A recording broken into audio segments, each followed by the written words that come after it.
நீங்க குறிப்பிட்ட மாரி வேறொரு காலத்துல, வேறொரு சூழல்ல நான் தலைவரா தேர்ந்தெடுக்கப்பட்டிருக்கேன். கட்சிய இன்னும் அடுத்த கட்டத்துக்கு கொண்டு போக வேண்டிய தேவை இருக்கு அப்டின்லாம் சொன்னீங்க.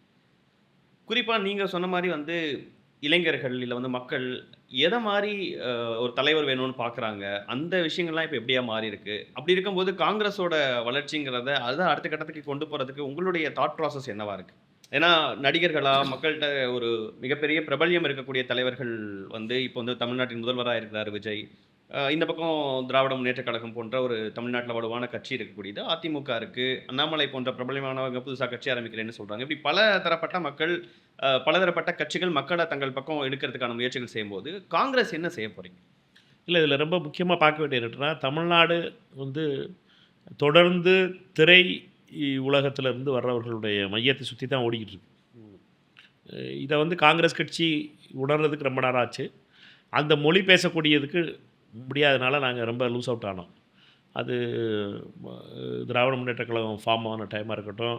ஆனா நடிகர் திலகம் எம்ஜிஆர் நடிகர் திலகம் சிவாஜி கணேசன் மாதிரி இவர்கள் காங்கிரஸ்ல இருக்கும்பொழுது கூட, அவர்களே காங்கிரஸ் கட்சி வந்து அதற்குரிய பாங்கோடு காங்கிரஸ் கட்சி உபயோகப்படுத்த முடியல. பெருந்தலைவருக்கு அப்புறம். பெருந்தலைவர் தான் அவர்களுக்கு உரிய இடங்கள குடுத்து, அவர்களுக்கு உரிய மரியாதைய குடுத்து, காங்கிரஸ் கட்சியில மக்கள் அவர்கள் பேசுற பேச்ச கவனிக்கிறாங்க.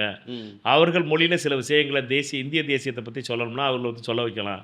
பாரத விலாஸ் படமா இருக்கட்டும், பல சினிமா இதில வந்து சிவாஜி கணேசன் அவர்களுடைய பார்வைங்கிறது இந்திய தேசியத்த பற்றிய ஒரு பார்வையும், எதிர்த்தாப்புல பார்த்தீங்கன்னா, நீங்க வந்து எதிர்த்தாப்புல இருந்த மாடல் என்னன்னா, திராவிடத்த பத்தியும், மொழிய பற்றியுமான மாடலுமா இருந்துச்சு. அதுக்கப்புறம் காங்கிரஸ் சிறு என்னட்டுன்னா, அந்த மாடல்கள்ல என்னட்டுன்னா, நீங்க விட்டுட்டு அந்த காம்படிஷன வேற யார்ட்டயோ விட்டுட்டாங்க. அந்த மார்க்கெட் ஸ்பேஸ வேற யார்ட்டயோ விட்டுட்டு, அவங்க பாட்டுக்கு பண்ணிக்கிட்டு இருக்கட்டும், நம்ம விட்டுருவோம் அப்படின்னு நினச்சு விட்டாங்க. ம். இப்ப என்னட்டுன்னா, ஒரு டிஃபரண்டான மாடல் வந்து நிக்குது. அதிமுகவினுடைய அந்த லீடர்ஷிப் கிரைசிஸ் அடுத்த பார்ட்டுக்கு வந்து நிக்குது. ஏடிஎம்கே வந்து பெருசா சரிவடைந்திருக்கு. ஆன்டி டிஎம்கே ஸ்பேஸ வந்து ஏடிஎம்கேட்ட இருந்து தாவேகா கேப்சர் பண்ண ஆரம்பிச்சிருக்கு. காங்கிரஸோட ஆன்டி காங்கிரஸ் மூடு தான் ஸ்பேஸ் தான் டிஎம்கே ஆக்குபை பண்ணது. முதல்ல 50 வருஷத்துக்கு முன்னாடி. ம். எஸ். 60 வருஷத்துக்கு முன்னாடி. 67ல எஸ். அதுக்கப்புறம் அந்த காங்கிரஸினுடைய ஆன்டி டிஎம்கே ஸ்பேஸ வந்து ஏடிஎம்கே ஆக்குபை பண்ணுச்சு.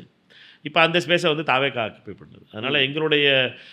எங்களுடைய ஷேருங்கிறது என்னட்டுன்னா, இப்ப ரெடியூஸ் ஆகி ஒரு லெவல்ல வந்து நிக்குது. ம். ஆச்சி மசாலா. எந்த சமையலும் ருசி தேடும் ரகசியம் 20 ரூபாய்.